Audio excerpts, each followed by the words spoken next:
Assalamualaikum warahmatullahi wabarakatuh. Para mahasiswa sekalian, pada pertemuan kali ini kita akan membahas tentang penelitian pustaka atau orang menyebut dengan penelitian kepustakaan, ya, atau library research, ya, penelitian pustaka. Nah, apa itu penelitian pustaka, gitu ya? Nah, sama ini kalau kita kenal penelitian lapangan, gitu ya, penelitian yang melihat langsung kepada fenomena sosial, gitu ya, di lapangan. Namun kalau penelitian kepustakaan itu adalah penelitian jenis penelitian kualitatif, ya, jadi kualitatif ini yang pada umumnya dilakukan dengan pencarian sumber data, ya, sumber data. Jadi penelitian literatur, ya, hanya berdasarkan pada karya-karya tertulis, ya, termasuk hasil-hasil penelitian, ya, jurnal-jurnal segala itu. Nah, itu adalah masuk penelitian pustaka. Kalau kita lihat dari para ahli mendefinisikan di sini, ya, misalnya Pak Nung Muhajir itu mendefinisikan bahwa penelitian kepustakaan yaitu penelitian yang lebih memerlukan olahan filosofis dan teoritis daripada uji empiris di lapangan. Ya. Karena kalau tadi kuantitatif, kualitatif yang paradigma yang kita kenal atau mungkin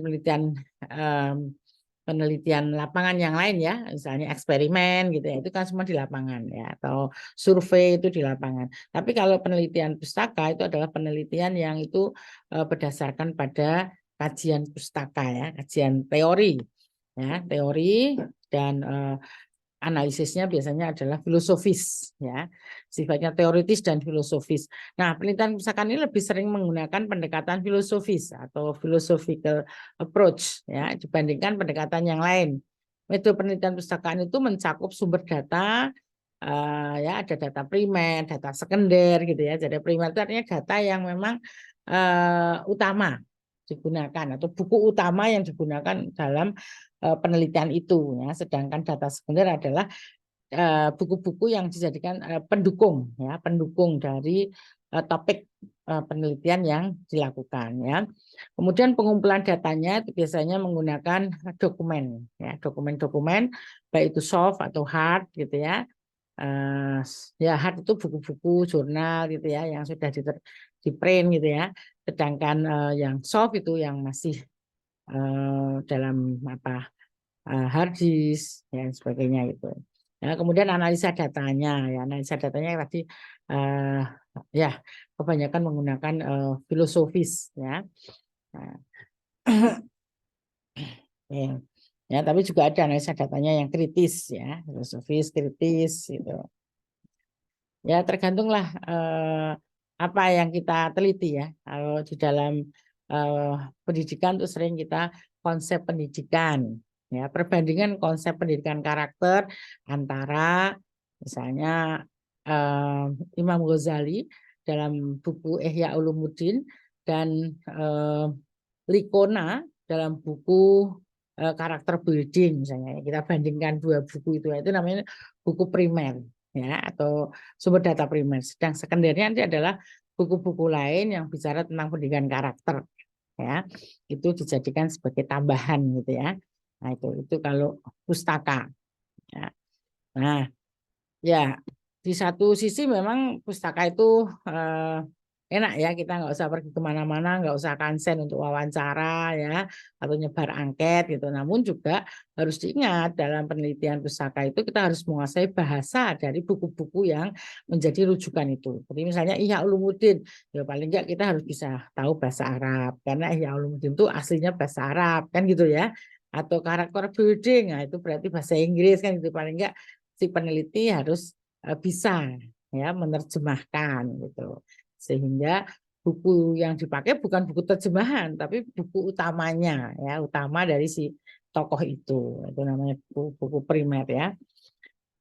Nah, ya, jadi yang macam-macamnya itu bisa kita kajian pemikiran tokoh tadi, contohnya tadi, ya, Likona sama Ghazali, gitu ya, itu kajian pemikiran tokoh. Bisa juga analisis buku, ya, buku misalnya bagaimana hubungan guru dan murid. dalam kitab Ta'limul Muta'alim misalnya gitu ya, itu kajian buku. Ada juga kajian sejarah ya. Jadi ya bagaimana pendidikan Muhammadiyah pada masa Orde Baru. Nah, misalnya gitu, itu kajian sejarah ya. Nah, itu semua pakainya pustaka ya. Jadi apalagi kalau yang sekarang kita kenal dengan apa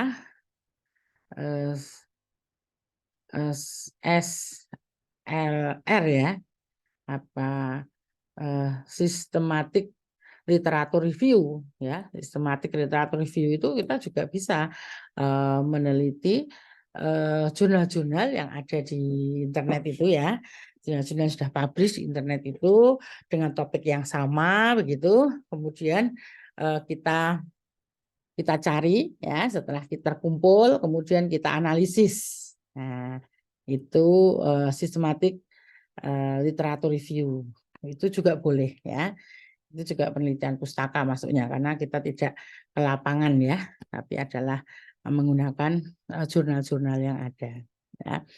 Nah, memang penelitian terhadap pustaka ini berhadapan langsung dengan teks ya, atau data angka ya, bisa juga data ya, data angka.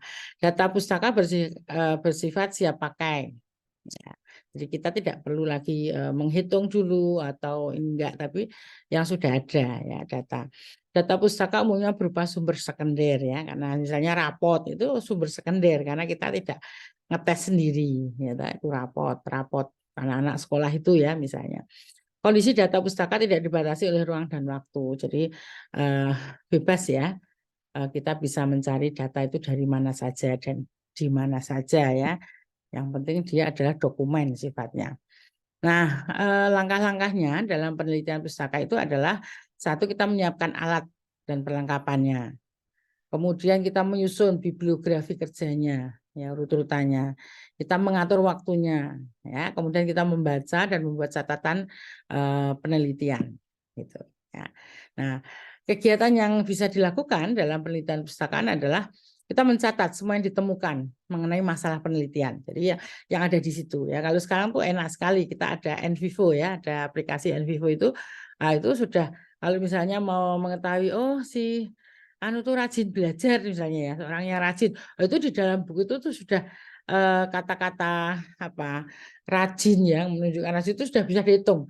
Ada berapa kata di situ. Nah, itu menunjukkan bahwa memang si tokoh ini adalah orang yang rajin misalnya gitu. Atau dia sedang lagi jatuh cinta. Jadi kata-kata yang menunjukkan jatuh cinta itu ada berapa kata persamaannya, itu sudah dihitung juga dengan aplikasi NVivo itu ya. Sekarang mah sudah canggih ya, sehingga penelitian pustaka pun tidak terlalu sulit untuk dilakukan ya. Nah, ini jadi kita mencatat semua yang ditemukan mengenai masalah penelitian di dalam setiap pembahasan ya. Nah, yang didapat pada literatur. Jadi di literatur itu kata-kata yang ya sama dengan masalah yang kita teliti, itu yang kita cari. Ya, kita sudah pilah ya, kita ya kita kasih tanda lah sumber-sumber penemuan yang baru mengenai masalah penelitian tersebut yang terkait dengan itu ya, misalnya bullying gitu, kata-kata bullying itu ada berapa tuh di buku itu misalnya gitu ya.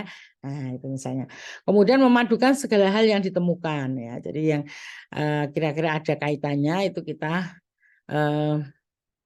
padukan ya, seperti teori atau penemuan yang baru. Jadi penemuan-penemuan yang baru yang relevan dengan topik yang kita pelajari, maka itu bisa kita gabungkan ya. Caranya bullying dengan kata-kata kekerasan ya, kekerasan pada anak ya. Nah itu bisa macam-macam kan bentuknya, bisa kekerasan di rumah, kekerasan di sekolah gitu kan, kekerasan verbal, kekerasan nonverbal ya dan sebagainya, itu bisa, itu kan ada kaitannya sama bicara tentang bullying misalnya itu.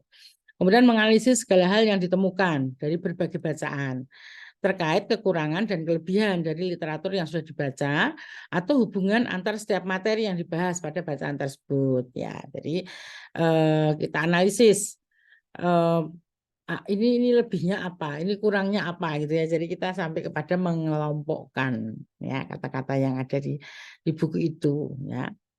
Kemudian memberikan gagasan atau pendapat yang kritis pada hasil penelitian atau literatur sebelumnya yang sudah dibaca dengan menghadirkan temuan yang baru dalam mengkolaborasikan pemikiran-pemikiran yang berbeda terhadap masalah penelitian ya.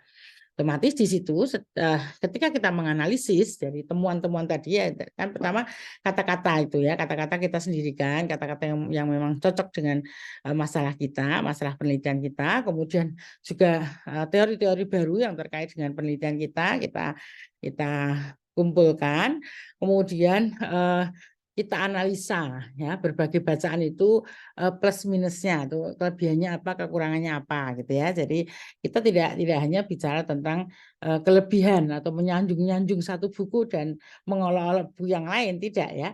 Tapi buku ini itu kelebihannya ini, tokoh ini kelebihannya di sini, si tokoh ini kelebihannya di sini dari buku itu misalnya gitu. Nah, kemudian dari situ nanti akan muncul juga gagasan ya, gagasan kritis dari si peneliti. Oh, harusnya begini, misalnya gitu kan. Misalnya ya ada teori, misalnya ada teori empiris gitu bahwa anak dilahirkan dalam keadaan suci orang tuanya yang mempengaruhi, yang membuat dia baik atau buruk. Itu teori empiris ya. Tapi ada juga teori teori apa eh, nat, apa naturalis ya, teori yang mengatakan bahwa baik buruknya anak itu ya sudah dibawa sejak lahir, itu teori fitrah gitu kan gitu ya. Nah, kemudian dari ada dua teori ini maka si peneliti bisa mengungkapkan bahwa ternyata baik buruknya anak itu dipengaruhi oleh dua hal, gitu. Bisa bawaannya ya dia memang sudah punya bawaan baik dan jelek gitu ya. Namun itu tergantung dari orang tuanya atau lingkungannya itu mengembangkan yang mana gitu. Nah, kalau dia mengembangkan yang baik, maka anak itu jadi baik. Tapi kalau yang dikembangkan yang potensi yang buruk, maka anak itu bisa buruk gitu ya. Sehingga muncul di situ ditemukanlah teori konvergen, teori gabungan bahwa baik buruk anak itu dipengaruhi oleh dua hal, ya potensi, ya pendidikan empiris secara empiris. Nah ini ya itu adalah hasil dari penelitian pustaka ya itu sifat kritis gitu. Oke, saya rasa itu ya penjelasan singkatnya ya, lebih mendalamnya nanti dalam kajian jurnal ya, nanti misalnya kita bisa kenal dengan hermeneutik gitu ya, nanti hermeneutik itu gimana gitu, kalau kajian-kajian apa kalau kita mengkaji misalnya tafsir gitu ya, atau hadis gitu, kajian-kajian kitab gitu, maka kita bisa gunakan hermeneutik ya, yaitu nanti pada perkuliahan berikutnya. Baik, untuk kuliah hari ini kita cukupkan sekian dulu dan saya akhiri. Wassalamualaikum warahmatullahi wabarakatuh. Waalaikumsalam warahmatullahi wabarakatuh.